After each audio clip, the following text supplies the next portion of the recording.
¿Cómo están? Bienvenidos nuevamente a su podcast de negocios a la vida en un nuevo episodio, como siempre muy bien acompañado de mi amigo Raúl Sagún. ¿Cómo estás? Muy bien, Arturo. Muy bien, todo muy bien. Muchas gracias, contento. Otra vvez nos tocó grabar en viernes, entonces Correcto. ya se siente que la semana se está yendo y bien, todo bien, muy contento. Ahora con una nueva invitada que tenemos aquí el día de hoy, con Así es. Laila Curibaños. ¿Cómo estás, Laila?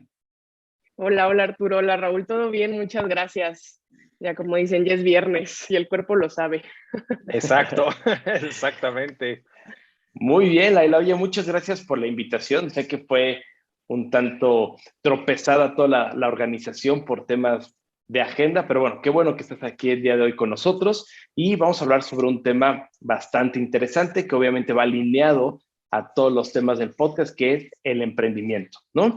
Y en esta ocasión, Arturo, pues bueno, vamos a hablar de este tema de cómo emprender una taquería, ¿no? O sea, toda Exacto. la situación que va alrededor de abrir un restaurante donde se venden tacos y demás artículos de consumo, de alimentos, y para eso está aquí Laila, ¿no? Entonces, nada más antes de empezar y entrar a detalle, entrar a materia, nada más le vamos a dar un poquito de antecedente de Laila porque creo que es interesante y en la plática va a salir todo el cambio que tuvo que hacer, ¿no? O sea, y las cosas en las cuales te tuvo que estar enfrentando. Y Arturo, digo, tú que has tenido varios emprendimientos, no me dejarás mentir que así son, ¿no? A veces que tú tienes un perfil y de repente tienes que hacer un cambio 360 grados y Correcto. adaptarte, renovarte y tienes que hacer todo luego, ¿no? Así es, exactamente, exactamente. Entonces, mi este antecedente, Laila, estudió negocios internacionales, es licenciada en negocios internacionales, graduada por el Tecnológico de Monterrey. Durante una etapa, un tiempo de su trayecto profesional, estuvo dando consultoría en comercio exterior, que algo que, bueno, va relacionado, ¿no? Hacia tu carrera, hacia lo que estudiaste. Posteriormente, diste el brinco a hacer un emprendimiento en una empresa de software que se dedica a la administración de los activos fijos y de la noche a la mañana, ¡pum!, te vas Taquera. a emprender la apertura de un restaurante, ¿no? Te vas de taquera, exactamente. Entonces, con toda esta gente, a ver, platícanos, Laila, ¿de dónde surge? ¿Cómo es? ¿Qué pasa? ¿De dónde sale todo este emprendimiento? Platícanos un poco. Mira, yo soy nacida y crecida en Acapulco, Guerrero. De ahí es mi familia, mi papá, mi mamá también nacen allá. Y en su momento, hace 30 años, mi papá ve la necesidad en Acapulco de que no había una taquería como tal en su momento, ¿no? Ahorita pues ya debe haber, hay muchas. Entonces ellos emprenden, él y un socio emprenden este negocio que se llama Tacostumbras, que empezó como una taquería muy chiquita y empieza a tener mucho éxito y empiezan a crecer y empiezan a abrir más y se convierte en una marca que ahora lleva 30 años, ¿no? Y que mucha gente que ha ido a Acapulco toda la vida son como, es el spot, o sea, es el lugar al que tienen que llegar o al lugar al que tienen que ir. Entonces, ha sido un crecimiento como de la marca desde 30 años y la idea de mi papá y la idea nuestra es como continuarlo y hacerlo crecer y extenderlo también a otras partes. Hoy, como dices, yo vivo en Querétaro, estudié en el TEC, ya estoy viviendo acá y la idea fue empezarlo aquí en Querétaro y empezar a crecerlo y a desarrollarlo. O sea, una marca que lleva 30 años, poder salir de Acapulco, poder crecerla a todo México. Ok. Eso es un tema interesante en cómo justamente haces ese switch, pero en tu cabeza, Laila, pensando que justamente tienes ese antecedente, ¿cómo fue luchar, no sé, llamámoslo así, como luchar con esa voces mentales que puedes llegar a tener, decir, yo estoy acostumbrada a trabajar para una empresa, para un sector, para prestar servicios de consultoría en temas de comercio, etcétera. También el desarrollo de software, justamente eres socia de una empresa que se dedican a asegurar o al control de los activos fijos, justamente. Y de repente decir, ¡boom! O sea, a pesar de eso, ¿no? Y que siempre estuviste encaminada en eso, volteas y te dicen, venga, abramos una taquería en Querétaro y te avientas al ruedo. ¿Cómo fue tu proceso mental todos los conflictos que tú te pudiste llegar a pasar, digámoslo así? sí fue complicado, llevo una trayectoria de 2 años trabajando en consultoría, llevo un perfil y de repente hacer algo más, sí me costó trabajo aceptarlo, sí me costó trabajo hacer el cambio, porque al final yo lo que hacía me gustaba mucho, o sea, era como dices, o sea, era encaminado a mi carrera, encaminado a mi perfil, y de repente llega esta idea y al final sí tuve un poco de sentimientos encontrados porque o sea, al final es un legado y es una cosa, pues una empresa familiar.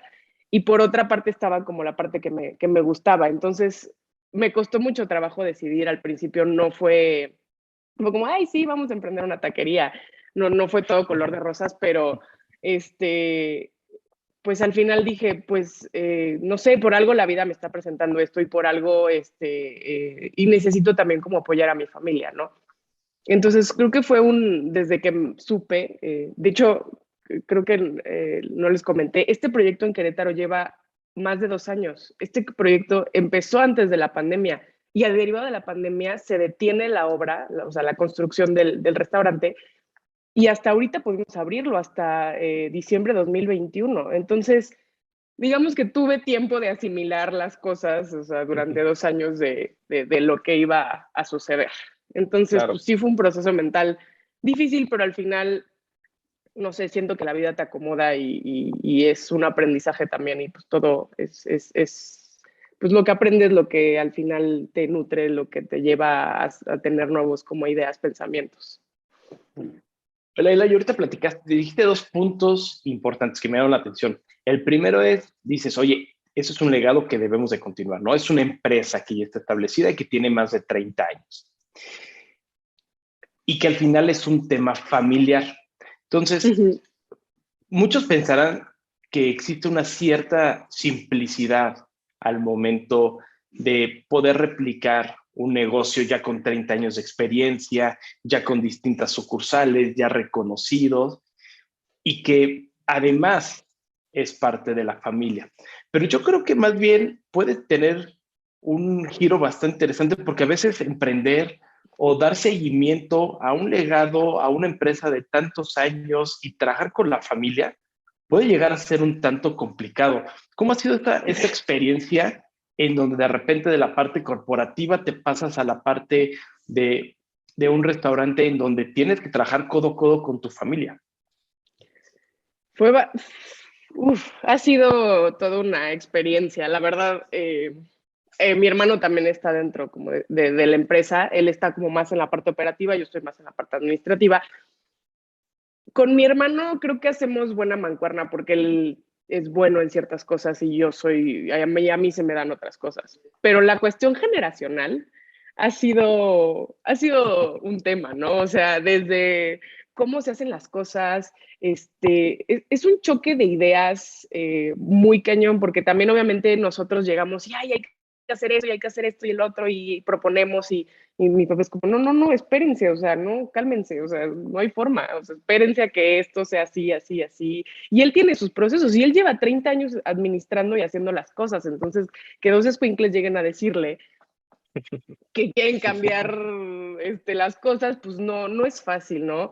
O sea, y también no es fácil la parte de separar, o sea, la parte de estar en la empresa hablando de cosas de la empresa y de repente llegar a tu casa y que a descansar y que te vuelvan a decir de que, ay, acuérdate que tienes que comprar tal cosa y tú, o sea, hay que aprender a separar, o sea, es aprender a separar los momentos y eso es lo que nos ha costado trabajo desde tanto con Pedro, mi hermano, como con mi papá, que también es Pedro, y las ideas, tanto, o sea, porque obviamente nosotros tenemos mucha cuestión de redes sociales y promoción en redes sociales y mi papá pues todavía eso es nuevo para él.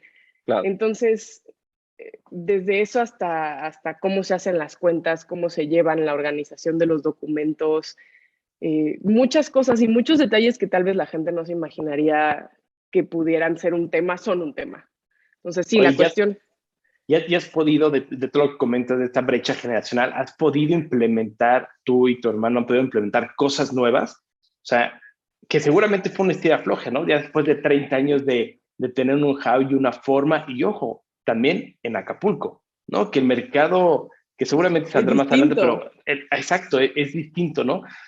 ¿Han podido hacer algún cambio con tu papá en la forma de trabajar, de administrar algo? Sí, la verdad es que sí, en la parte justo como de promoción y redes sociales, Okay. fue como un, hay que cambiar todo, o sea, esto está mal, o sea, nosotros lo veíamos mal, o sea, nosotros decíamos, tenemos este potencial para tener fotos, para tener promoción, para hacer esto, esto y esto, y literal yo agarré a mi papá, así un día que estaba ahí comiendo en la taquería, y le dije, viene a las 3, tal persona a explicarte una cuestión de marketing y de publicidad. Y se me quedó viendo así como de, Le dijo, vas a tener que bailar en TikTok. sí, sí, sí, sí, sí, vamos a tener que hacer TikToks. Y ya llegó la persona y le explicó y así fue como lo logramos convencer, o sea, y yo le dije a la persona, le tienes que explicar con números, o sea, si no le explicas Sí. con números, esto no va a funcionar. O sea, tienes Ok. que ser muy cuadrado en esta cuestión. Entonces, eso lo logramos ya implementar y fue creo que un avance bastante grande. Y pues ahí vamos con cositas, ¿no? Pequeñas, pero pasito a pasito. O sea, tampoco me voy a quedar a acelerar porque yo sé que me van a decir que no.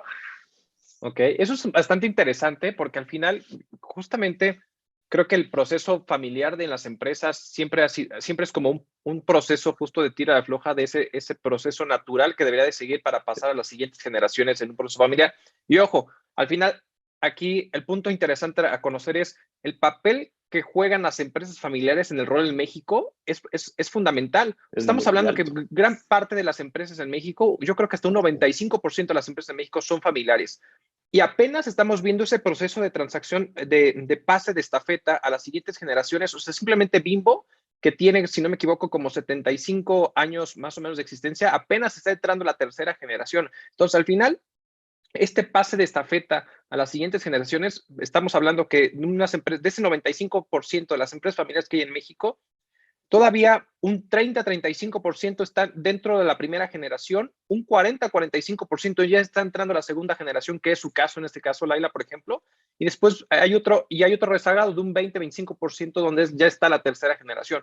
Pero al final el papel de las empresas familiares en México es importante y a nivel mundial, o sea, simplemente Estados Unidos, Walmart, ¿no? Por ejemplo, también que Sí. son empresas grandes, que son empresas familiares, al final juegan un papel en la economía mundial y en este caso mexicana, importantísimo. Y aquí justamente es en esa parte y en esa situación viene es cómo no justificar, sino más bien es cómo asegurar ese pase de estafeta. Porque imagínate que el día de mañana Laila hubiera dicho, pues yo le entro a la taquería y con permiso, ¿no? Porque luego ha sucedido ese tipo de cosas, ¿no? De decir, ¿sabes qué? Pues no, mi hijo no quiere o mi hija no quiere entrarle al negocio familiar, ¿no? ¿Y qué pasa con ese tipo de decisiones? ¿Qué pasa con la sucesión, no? Entonces creo que es un punto interesante que al final este tema de negociaciones, como de ir implementando por un lado, la primera generación, aceptar estos cambios, que estos cambios cada vez que estamos viendo son mucho más acelerados. O sea, el tema de las redes sociales, a diferencia de todavía hace 5 años, todavía antes de pandemia, jugaban un rol muy Sí, diferente a esos completamente últimos 2 distinto. años, ¿no? Sí. Entonces, sí, es un tema, me queda clarísimo y creo que en el caso de tu papá es como mucho más metódico y es dale estadísticas, dale números de cómo se va a ver implementado el resultado de haber pagado al monito que te puso un bailecito en TikTok, que te puso una publicidad en Facebook, que te puso X, Y, Z, ¿no? Entonces, Oye, al final creo ahora que es interesante. como los nuevos, ¿cómo se llama? Influencers que van a restaurantes y que nada más por hacerte un video ya no quieren pagar la cuenta, ¿no? Exacto. Sí, no, sí. Oye, Hagamos eso. hubiéramos grabado allá, Hubiéramos grabado aprovechábamos. allá. Oye, Laila, y posiblemente me voy a adelantar porque creo que es tema más de la parte de la operación, pero creo que Arturo toca un tema fundamental que todas las empresas, sobre todo del sector alimenticio, han sufrido una evolución, un cambio radical a partir de la pandemia, ¿no?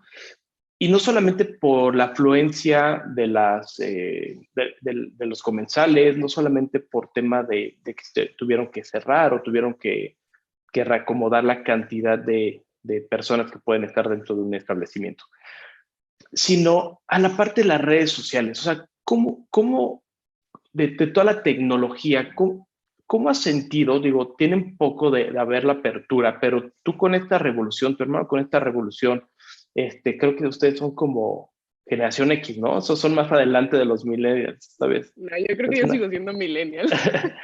Pero todo este cambio, por ejemplo, ¿cómo has sentido, cómo ha sido la implementación de por ejemplo, de un Rappi, de un Uber Eats o de algunas otras plataformas en donde ya se venden N cantidad de productos de lo que tú quieras por Instagram?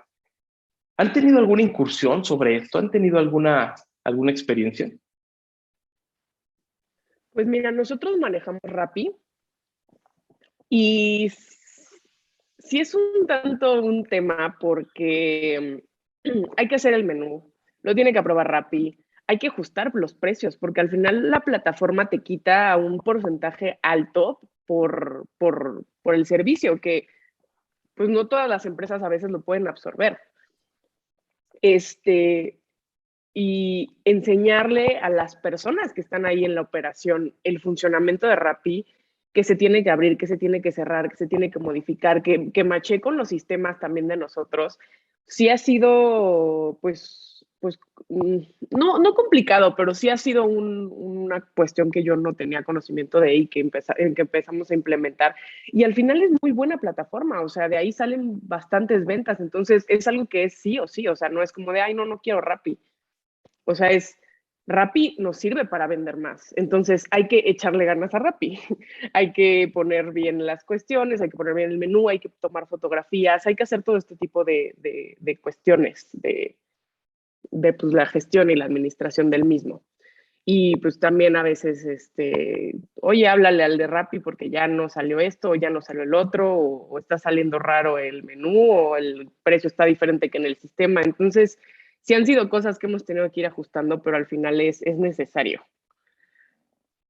Ok. Sí, es interesante. Oye, Leila, y ya, ya nos hablaste el tema de un tanto de la complejidad de emprender como familia, el agarrar una estafeta, como bien dice Arturo, no todas las empresas logran llevar esa trascendencia generacional.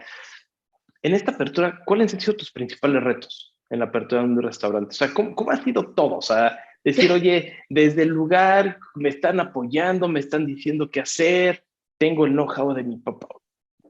No sé, todo lo que tenga que ver, porque creo que es la parte medular, y no sé qué opinas, Arturo, porque mucho lo que nos escuchan es decir, oye, pues yo en algún momento, creo que el 80% de los mexicanos hemos pensado en algún momento poner una taquería, y más si eres del DF. Es correcto. Este, y creo que es la parte fundamental. O sea, ¿cuáles han sido esos retos que has presentado? Híjole, creo que han sido varios, pero los englobaría como en 4 puntos. Ok. El primero fue conseguir personal. No hay gente que quiera trabajar aquí en Querétaro, es bien complicado, muy complicado. Me tuve que traer gente de Acapulco, gente de Puebla, gente de México. O sea, al final tuvimos que armar un equipo con una nómina bastante alta por lo mismo, para poder traerlos y convencerlos de trabajar acá. Y mueve a la gente de su lugar de origen y cámbialos de lugar y aparte encuéntrales dónde quedarse, encuéntrales transporte. Entonces creo que eso fue complejo, como formar al equipo de trabajo y aparte hacerlo funcionar. O sea, no solo ya tengo a mi equipo, sino que definir roles, definir funciones, que todo el mundo se empezara a acoplar a la operación. Éramos un equipo muy verde, o sea, esa fue la experiencia, o sea, yo verde, Pedro, mi hermano verde, el encargado verde, o sea, todos los meseros, o sea, fue impresionante y me da mucho gusto decirlo, el cambio que se vio desde la primera semana, que todos verdes, hasta ahorita. O sea, ahorita ya somos un equipo mucho más fluido, ya nos conocemos, ya tenemos un know-how, ¿no? Que al final podrás decir, oye, pero pues ya tenías el know-how de tu papá. Sí, pero las cosas se hacen diferentes en diferentes lugares y con diferentes personas, porque pues, las personas son diferentes, ¿no? Yo creo que eso fue un tanto complejo al principio, ¿no? Lidiar con todos y que todos los engranes giraran de manera correcta. Otro tema fue los proveedores, ¿no? Es un tema muy chistoso porque tú dirías, pues te estoy comprando, me tienes que dar un buen servicio, me tienes que dar calidad, me tienes que dar todo, pero al final no, o sea, al final sí tenemos proveedores que vienen como ya desde Acapulco, desde que han trabajado con ellos, desde que se abrió la taquería casi, pero hay otros que tuvimos que conseguir aquí. Y la cuestión de los proveedores es complicada porque cada uno tiene sus políticas, cada uno tiene sus formas de hacer las cosas. Y creo que encontrar al proveedor perfecto, que no creo que existe, es una estira y afloja de calidad, precio, servicio y merma. O sea, sí tienes que ver como el integral del proveedor, porque hay proveedores que tienen muy buen precio, pero tienen pésimo servicio, o hay proveedores que tienen muy buena calidad, pero tienen una merma impresionante. O sea, el buscar al proveedor perfecto es un tema y siempre es complicado al principio, ¿no? Creo que alguna recomendación que puedo dar es que siempre se tengan backups de proveedores. O sea, siempre que si tienes un proveedor de carne, siempre ten un segundo. Si tienes un proveedor, siempre ten un segundo por cualquier cosa. O sea, es fundamental, o sea, es principal.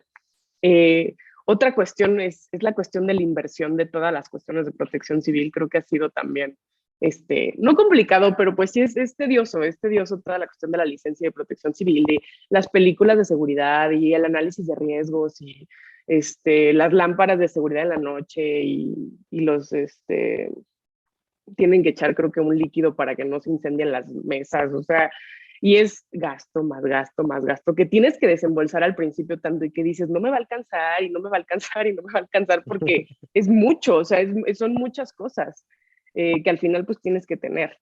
Entonces creo que esos fueron, bueno, y el cuarto es un poquito esta cuestión de la tropicalización, ¿no? De abrimos con el concepto de Acapulco, pero hay que tropicalizarlo al mercado de Querétaro, o sea, hay que traerlo ya a lo real. O sea, en teoría sí suena muy bonito la taquería nueva y la marca y no sé qué, y 30 años y nos conocen, pero mucha gente llegaba pues con quejas, o sea, y pues al final como tú como persona pues dices, oye, pero pues ¿cómo? O sea, pues así es y, por ejemplo, un ejemplo es, nosotros vendemos los tacos o, bueno, el bistec, la costilla, el pollo, todo eso por orden, que son 5 o 6 tacos.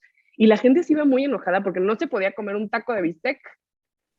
O sea, se iban O sea, te muy pedían un enojados. taco, querían un taco, nada más. Querían un taco, pero pues nosotros no lo tenemos así. Entonces, al principio sí fue un tema y la gente se iba descontenta.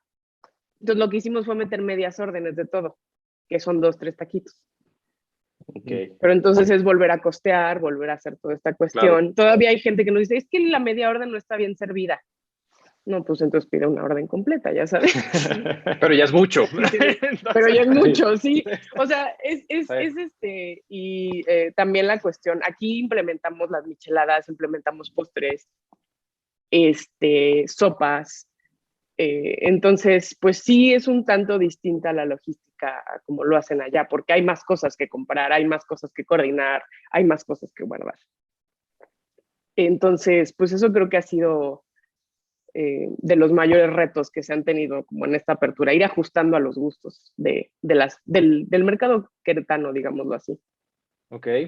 Fíjate que sí, y ahí coincido contigo, Lala, en varios, de hecho en varios puntos. Tenemos, por ejemplo, tenemos un cliente que se dedica a la inspección de materiales para la industria automotriz aquí en Querétaro. Y uno de los primeros problemas que tiene coincide con tu primer punto, el personal. Entonces, la gente no encuentra personas para poder trabajar y poder ofrecer el servicio de calidad que de cierta manera tiene que ofrecer. Y es chistoso porque quiere ofrecer un servicio de calidad y su servicio es la inspección de calidad de los productos automotrices que produce, ¿no? Entonces, y me dice, ¿sabes qué? Es que tengo que traer gente de Hidalgo, ¿no? De Estado de México, creo que hasta de Veracruz ha llegado a traer. Entonces, al final es como, tengo que traer personas de diferentes estados para poder cumplir con mi nómina y poder ofrecer el servicio, ¿no? Entonces, al final sí creo que aquí en Querétaro de manera particular, yo creo que en varios lados lo hemos visto, incluso hasta en Estados Unidos lo hemos platicado en otros podcasts, que están sufriendo como en este tema del tema del empleo, en cierto sector, ¿no? Como que en cierto sector, de cierta forma, y ahí sí coincido contigo. El tema de proveedor es chistoso, esa parte de lo que tú comentas de que, del tema de la calidad del servicio, yo también, ahí uno de los puntos es que cuando, incluso en temas de servicio, yo soy la verdad es que soy muy intensito, entonces soy como en estas situaciones de si ya tengo una relación con contractual con un tercero, pues a veces si algo no me gusta es tener que estar dando seguimiento al que se supone que me debe estar dando seguimiento, ¿no? Entonces, Sí. ese tipo de cómo Claro. vas, y cómo vas, y cómo vas, y es como de, o que te digan, sabes que te lo entrego a las 3 de la tarde, ¿no? Y son 3:30 y no ha llegado, ¿no? Y dices, ¿qué pasó, no? En ese tipo de Sí. cuestiones es un dolor de cabeza completamente. Pero aquí el punto fundamental a lo que quería traer a colación es que la gente que nos escucha entienda que al final todo el proceso que hay antes para poder aperturar tu negocio, porque se oye muy bonito de, pues inauguramos, cortamos listón y vengan a visitarnos, pero todo lo que hay detrás para poder aperturar permisos, licencia de uso, el permiso de protección civil, las capacitaciones de bomberos, Cruz Roja, todo lo que tú tienes que pasar para poder cumplir los lineamientos formales que te pide la autoridad municipal, estatal, etcétera, para poder ahora sí cortar listón y aperturar las puertas, ¿no? Y es un proceso costoso, de mucho tiempo a Costoso. invertir, de estar dando seguimiento constante y seguramente a ti lo que te tocó en este proceso es dar un seguimiento doble por los atrasos de permisos y situaciones que se pueden dar por el simple hecho, en este caso, de la pandemia, ¿no? O sea, al final es recorte de tiempo con las autoridades gubernamentales. Hubo incluso recientemente un pase de estafeta del gobierno anterior en Querétaro a este nuevo gobierno, ¿no? Entonces hubo pase de estafeta en diferentes áreas. Pues creo que pudo haber sido todo un tema, ¿no? Sí, no, fue, bueno, ha sido y fue tardado, fue tedioso, fue realmente una travesía. Sí son cuestiones tediosas y aparte son cuestiones necesarias, como dices, o sea, no puedes, o sea, no puedes hacer No nada sin puedes no eso, o tenerlo, sea, ¿no? exacto, entonces lo tienes que hacer porque tienes que buscar formas, o sea, y no me contesta y le vuelves a marcar y vuelves a dar seguimiento, o sea, sí fue mucha inversión, fue mucho tiempo y obviamente como es un emprendimiento y lo estamos manejando pocas personas, pues obviamente pues el tiempo se divide en menos, o sea, en todo lo tenía que hacer yo, ¿no? Entonces, aparte de ver proveedores y aparte de ver esto y aparte de ver el otro, entonces pues son muchas cosas al principio que tienes que ver y que tienes que gestionar para, como dices, poder abrir el restaurante. Oye, Leila, y una pregunta, digo, para los que quisieran hacer un emprendimiento similar, ¿dónde tú te acercaste o dónde tú encontraste toda la información o los requisitos para hacer la apertura? ¿Te acercaste al municipio? ¿En las páginas de internet encuentras los requisitos? ¿Cómo Yo me lograste acerqué con generar todo un checklist? unos gestores Ok. que son los que nos apoyaron a hacer como todo el proceso, porque pues obviamente si yo me iba a municipio, yo me iba a estar buscando, pues tampoco me iba a dar tiempo de aparte hacer cuentas y aparte hacer proveedores y aparte hacer todo lo demás, compras, bla, bla, bla. Entonces yo lo estaba viendo con los gestores, pero pues obviamente es checarlo y no, esto no, y ahora te falta esto. Digo, creo que la parte de ser ordenado y ser estructurado funciona bastante y yo me considero una persona así, entonces debido a que también trabajé como consultora haciendo trámites, yo ya hacía mis carpetitas con mis documentos y les mandaba a la liga de, a ver, chécame esto no, entonces esa parte como que también me ayudó mucho a mí en lo personal a sacar como todo este tema, pero sí fue total, o sea, fue con unas personas que nos apoyaron. Ok, interesante, interesante. Oye, Laila, y bueno, ya tocamos ya un poco acerca de todo el proceso del pase de estafeta, los conflictos que te puedes llegar a enfrentar o te has enfrentado principalmente a la apertura del negocio y en temas generales. Ya dentro de la operación por sí misma, ¿no? Ya en la operación como tal, ¿cuáles son tus áreas más complicadas o donde hay que fijarse mucho dentro de tu propia operación? Es decir, el tema a lo mejor de costeo, el tema de inventarios, es decir, ¿qué es lo que tú te puedes o has visto cuáles son las áreas más complicadas que debes de llevar un control minucioso? Y si no minucioso, por lo menos sí saber por dónde o de qué forma controlarlo. Mira, yo creo que la cuestión más importante es la cuestión del inventario, porque al final son tus insumos con los que puedes o con los que haces todo.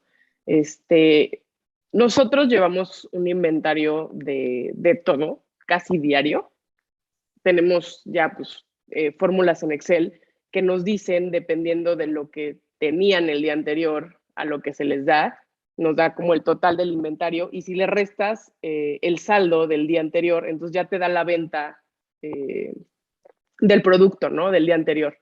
Entonces nosotros decimos, ok, si yo si yo vendí, voy a decir una cosa, un lunes, 10,000 pesos.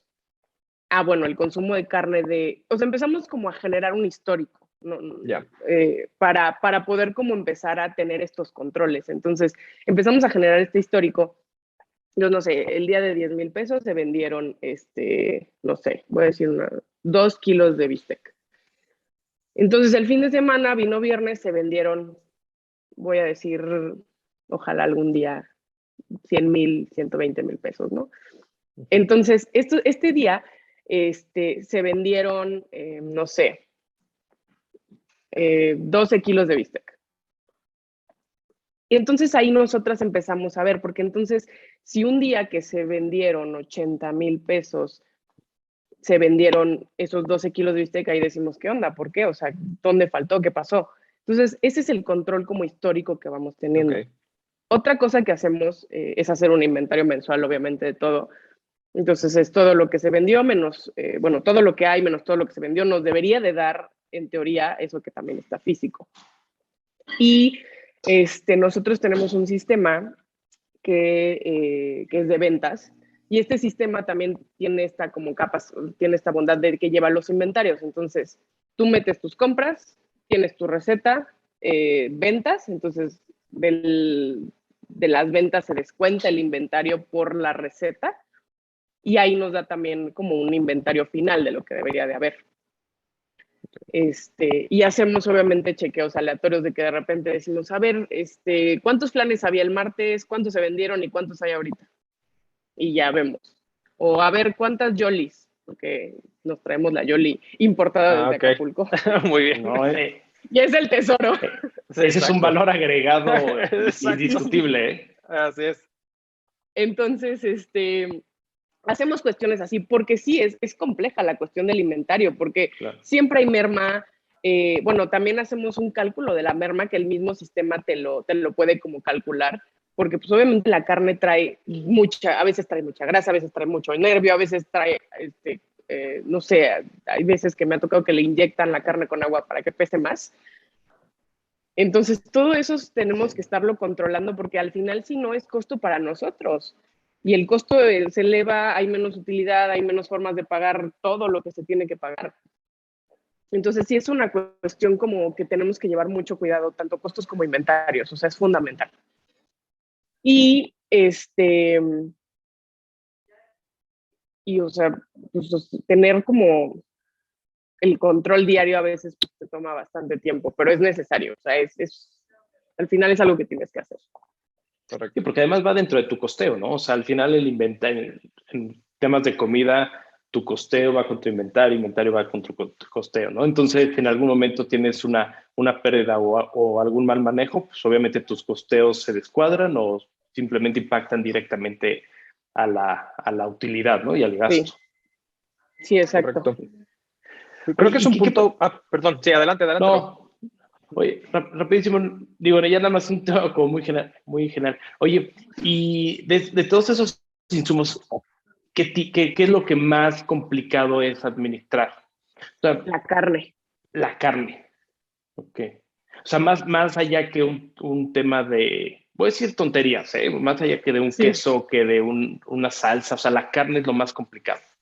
La carne es lo más complicado. ¿De res? Y porque es también general? lo más costoso. No, en general, toda la carne que se compra es lo más complicado. Obviamente mucho más el pastor, que es lo que más se vende, el bistec, la costilla. O sea, por ejemplo, un pollo que tal vez no sale tanto, pues sí, pero no, o sea, no hay tanto tema. Pero la cuestión del bistec y de la costilla y del pastor sí son cuestiones importantes, porque aparte son insumos caros y aparte hubo un incremento de precios, entonces pues, tienes que cuidar mucho de tus insumos, porque se te va tantito y el costo se te eleva brutal. Oye, y ahorita que dices que se elevó, puta, como está el limón ahorita, híjole, yo creo que mejor hay que empezar a vender limón en lugar de tacos. Así, va a decir, ¿quiere una orden de limón por separado? Sí, se cobra aparte. No, sí, la cuestión del limón, la cuestión de los costos del limón está cañón. Mira, gracias a Dios no tengo una marisquería y no hago aguachiles, pero aún así está cañón. O sea, de repente me llega el ticket de la verdura y digo, ¿qué? O sea, ¿por qué debo tanto dinero? y veo y, no puse limón. Pues, ¿ya qué hago? O sea, lo necesito, es necesario, o sea, lo tienes que comprar, no hay de otra. Claro. Claro, y así hay varios productos, ¿no? Arturo, no sé si te acuerdas, digo, y me refiero a Arturo porque ya tiene un poquito más de edad el señor, pero recordarás que había anuncios, igual te tocó a ti Laila, y a muchos que nos escuchan, pero que había un anuncio hace muchos años que estaba en una taquería y que decían, oye, son 5 tacos y como 50 servilletas, entonces Sí. parecía que hacían un consumo excesivo de servilletas. No recuerdo bien exactamente cómo era. Sí. Pero también luego veo y sí, o sea, luego llego a ver cuando llego a una taquería y de repente veo que la gente consume muchísimo limón, muchísimas servilletas. Todo eso me imagino que te va balanceando un poco, ¿no? Y tienes que empezar a hacer ajustes porque aunque suene tonto, o sea, nosotros como comensales decimos, ¿qué? Si agarro 2, 3 limones más, o si se me cae la salsa, o agarro, que llega muy común, ¿no? Que el niño tira el agua, el refresco y agarras todas las servilletas para limpiar y en friega llega el mesero, Se no, me hace que ya te espérame. pasó, Raúl. Sí, dos que 3 veces. Y el mesero llega en friega, pero con un trapito y todo eso repercute a ustedes, ¿no? En el costo Claro. al final. Sí, claro. Todo lo que se consume, o sea, todo cuesta al final. O sea, eso es lo que creo que yo también nunca me había puesto a pensar cuando yo iba a un restaurante muy feliz y pues da igual, ¿no? Pides y, ay, tráeme más aguacate, ¿no? O, ay, tráeme otro limón. Y al final, pues sí, o sea, genera un costo para la empresa, o sea, y no puede ser así como de, no, pues si quieres un aguacate te cobro 15 pesos más, o si quieres más limón te voy a cobrar más, o lo voy a subir a mis precios porque estás consumiendo muchas alitas. Pues no, al final lo tienes que absorber Claro. tú. Ok. Es un tema muy interesante eso, Laila. Oye, pero a ver, platícanos justamente en este tema de lo que te has enfrentado, pues ya aparte en la parte operativa. Querétaro es, bueno, para mí, en su momento lo consideraba como un estado retador para poder emprender, porque era muy difícil que algo pegara, o si pegaba unos meses y después la gente se olvidaba de él, era como el tema del momento y tenías que aprovecharlo para sacar los Sí. rendimientos que invertiste en su momento y listo, ¿no? Pero aquí, afortunadamente, hemos visto cómo Querétaro ha ido creciendo como estado, en población, y afortunadamente ha llegado gente de diferentes estados, de la Ciudad de México, del Estado de México, de Hidalgo, de Veracruz, de Michoacán, de varios lados. La verdad es que ya es un estado muy mezclado y creo que eso ha podido permitir que muchos negocios que se han generado o se han emprendido se mantengan y eso es muy bueno. Sí. Tú particularmente bajo esta premisa es ¿a qué es lo que te has enfrentado o qué es lo que has tenido que adaptar principalmente al mercado queretano desde el modelo de negocio que viene desde Guerrero, ¿no? O sea, ¿qué has tenido que adaptar justamente aquí a Querétaro? Pues han sido varias cosas. O sea, para empezar es la cuestión de integrar nuevas, o sea, de ser, haya un concepto más común de una taquería. Aquí es un poquito más un restaurante. O sea, hay bebidas preparadas, como les comentaba, hay sopas, hay toda la cuestión de postres, cafés, capuchinos, paquetes, hay paquetes ejecutivos que pides tu sopa, pides tu carne, tu cebollita, ¿no?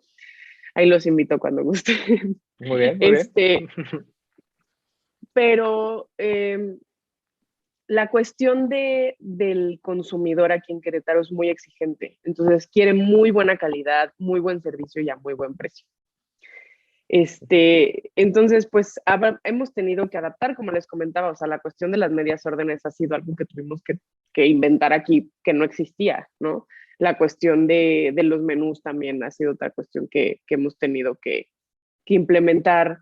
Eh, Hemos tenido que perfeccionar el servicio de manera brutal porque la gente le das mal servicio aquí y no vuelve, o sea, no regresa. O sea, son muy como exigentes con todos esos puntos. Otra cuestión fue que aquí están acostumbrados a lugares de tacos que te dan 7, 10 salsas. Nosotros tenemos 6. Okay. Entonces hubo que hacer una mezcla de una salsa nueva, hubo que hacer una salsa de habanero para quien le gustaba las salsas más picantes. Entonces todos esos detallitos que a veces, o sea, que no se notan, hacen la gran diferencia, totalmente. Ok. Ok. El concepto llega a ser completamente distinto, ¿no? El consumidor. Y además también las ganas de comer. No es lo mismo cuando estás en la playa, y mucho yo creo, y corrígeme Laila, que también mucho de su mercado es turístico, ¿no? Mucho Y aquí es citadino, aquí local. es donde viven, es local. Entonces, sí llega a tener un poquito más un contraste, ¿no? Un poquito distinto y sobre todo, sí he notado, fíjate que aquí en Querétaro sí llegamos a ser muy exigentes con el tema de la comida y el tema de las salsas es un punto fundamental, ¿eh? O Sí, sea, Sí, definitivamente. elemental. sí, o sea, yo soy taquero, ¿no? Bueno, amo los tacos y casi como el 90% de los mexicanos. Yo vengo del DF, cuando llegué a Querétaro y de repente empecé a ir a taquerías, notaba que sí, había taquerías que sí tenían buena calidad de carne, pero las salsas, híjole, fallaban, ¿no? Fallaban. Y la realidad es que antes de la incursión de Tacostumbras en Querétaro, pues realmente eran lugares muy, muy seleccionados en donde decías, híjole, pues sí, ¿no? O sea, como que sí, la salsa, sí, la carne. Y pues bueno, creo que ahorita lo que están haciendo ustedes y el concepto que traen y la calidad que traen, pues obviamente va a venir a revolucionar y obviamente tener una opción adicional. Bienvenido, pero sí, el tema de la salsa es el complemento perfecto para el taco, ¿no? Si no hay una buena salsa, no hay un buen taco. No, Es Raúl, y aparte correcto. no solo es la salsa, o sea, es la tortilla, Ah, bueno, la la tortilla, claro. verdura, la carne, o sea, todo tiene que estar perfecto, o sea, tienes que crear el taco perfecto. O Oye, sea, a ver, esa fue la tarea. esa parte, a ver, hubo cambio en el tema del maíz, de la tortilla, porque ojo, o sea, hay distintos tipos de maíz. De hecho, del que se consume el DF, el que se consume en Querétaro son distintos, ¿no? Incluso el que tú compras en una tortillería, compras en el súper son distintos. El maíz blanco, el maíz amarillo. ¿Hubo cambio? Ahorita que dijiste, ¿tuvieron que hacer adaptación también en el maíz, en la tortilla? No, o sea, ya en Guerrero se usa la tortilla blanca, aquí se usa la tortilla amarilla. A mí en lo personal no me gusta, La amarilla. ¿Cuál? pero la amarilla, ajá. Ujú. Ok. Pero aquí decidimos dejar la tortilla blanca porque pues ese es, al final quisimos como poner algo nuevo, como no dejar atrás como esa parte, o sea, no lo quisimos cambiar por cuestión de, y sí lo pensamos, dijimos, y si igual sí lo hacemos así como un poquito amarilla, a ver si la gente le gusta más, y al principio batallamos muchísimo con la tortilla porque, o sea, y es el mismo proveedor desde el principio, pero la verdad, digo, de esos proveedores que le agradeces a Dios y dices que hice bien en esta vida, que no, si te falta más así, y si quieres que le cambies, si quieres que le modifiques, si quieres que te haga. Entonces me hizo al final la tortilla perfecta y hoy a todo el mundo le encanta la tortilla, pero fue un mes de estar comprando tortilla que la gente se quejaba y luego la cocina se quejaba, o sea, de nuestro Ujú. lado porque la tortilla se rompió, la tortilla estaba chiclosa, la tortilla está no sé qué. Entonces, o sea, fue una estira y afloja de crear la tortilla al final como a nuestro gusto para que quedara bien. Y al final ahorita la gente sale muy contenta con la tortilla, entonces creo que fue una decisión atinada no haberla cambiado. Ok. Bueno, bueno. Oye, Laila, sé que el tiempo es corto, ahorita se nos está acabando el tiempo, tienes cosas que ir a atender y hacer. Eh, una, pero queremos pedirte, ¿qué recomendaciones puedes darle a la gente que quiere emprender un restaurante, una taquería, ¿no? Yo sé que en el tema de la taquería, incluso el restaurante, pues puede tener ciertas diferencias dependiendo el giro, el tipo de comida, etcétera, pero a tu experiencia, a todo lo que has vivido, a todo lo que te has enfrentado, ¿qué recomendaciones podrías darnos? Recomendaciones. Mira, yo le diría si a una persona que quiere abrir, creo que emprender cualquier cosa en general, o sea, son cosas que creo que aplican para todo, que tengan un equipo de trabajo bien formado, o sea, que realmente se ocupen de buscar a las personas indicadas para cada trabajo, porque eso te aligera a ti la carga brutalmente, ¿no? Tener mucha paciencia, o sea, mucha paciencia, porque al principio sientes que los problemas así te comen vivo y conforme va pasando el tiempo y vas viviendo experiencias, ya ves que el problema que te comía vivo ya no es tan imponente, ¿no? Como al principio, entonces ya vas sabiendo Sí. manejar y ya vas teniendo más experiencia. Es bueno escuchar consejos, pero no hay que cambiar la esencia, ¿no? O sea, por ejemplo, con la tortilla, o sea, la idea nunca fue cambiar la tortilla y la gente nos decía, no, la tortilla, la tortilla. Y al final decidimos como no cambiar esa esencia y creo que funcionó muy bien. O sea, la gente, tus amigos, tu familia o quien sea llega y, ay, deberías poner esto, deberías hacer esto. Y sí, y a veces te llenas de consejos, pero puedes, o sea, ir tomando como lo que sí te sirva sin cambiar tu esencia, ¿no? Correcto. Lo fundamental. Tener, creo que el hecho de, ¿cómo lo digo? De no tomar decisiones con la cabeza caliente. Creo que eso ha sido también de mis mayores aprendizajes. O sea, si vas a tomar una decisión, piénsala, ten la cabeza fría y medítala. O sea, eso es básico, básico, básico, básico. Porque si tomas decisiones con la cabeza caliente, a veces las cosas se complican mucho más de lo que pensabas. Claro. Y al final, pues priorizar. O sea, cuando eres una persona que está emprendiendo y estás haciendo todo, tienes que priorizar, o sea, decir, a ver, ¿qué es indispensable para que yo funcione? Y si no es indispensable, dejarlo de lado para cuando tengas un momento. Es decir, es indispensable comprar, es indispensable tener cosas, es indispensable que funcione la caja, tener dinero, pero hay cosas que en su momento no son prioridad. Y si quieres abarcar todo, al final vas a descuidar lo indispensable. Entonces, yo creo que eso serían como un poco de mis recomendaciones. Y al final creo que es toda una experiencia y he aprendido mucho en estos últimos meses, pero pues a base de caerte y volverte a levantar y de caerte y volverte a levantar y no desesperarse. Creo que ha sido eso sería lo que yo les diría a las personas que quisieran emprender algo, ¿no? Ok. Perfecto. Oye, Perfecto. ¿y dónde se encuentra? ¿Dónde se encuentra el restaurante? A ver. En Juriquilla. En Juriquilla ubican la VM y después está Sí. la Plaza, creo que le dicen Plaza Morada, que está llena Sí. de bancos. Sobre esa calle todo derecho, al final, van a ver un Bambajío, un vivero, y hay una rotonda, hay como una lateral. Sí. Y por ahí se salen y ahí está el restaurante. Cuando gusten. Como si fuera Bienvenidos hacia todos. Misión Juriquilla, ¿no? Ándale, correcto. Sí. Ya. Ok. Perfecto. Interesante. Pues todos los que nos escuchan, los invitamos a que vayan a La Costumbra. Seguramente Arturo y yo estaremos dentro de poco por ahí echando el taquito. Exacto. Y a ver, Sí, aquí los tomando espero. esas micheladas que tanto presumes. Sí, Exactamente. sí.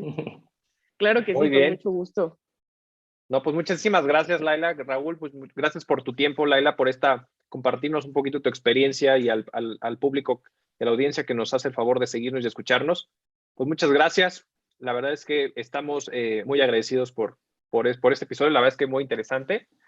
Y pues a todos, pues muchas gracias por escucharnos. Síganos, estamos en todas las plataformas de streaming, en todas las plataformas de audio. Estamos también en YouTube. Suscríbase, den la campanita, comparta para que más gente llegue a escucharnos y pueda ir también a Te Acostumbras. Muchísimas gracias. Perfecto. Gracias. Muchas gracias, Laila, Arturo. Están muy bien. Muy buen día. Cuídense. Igualmente, hasta luego. Hasta luego.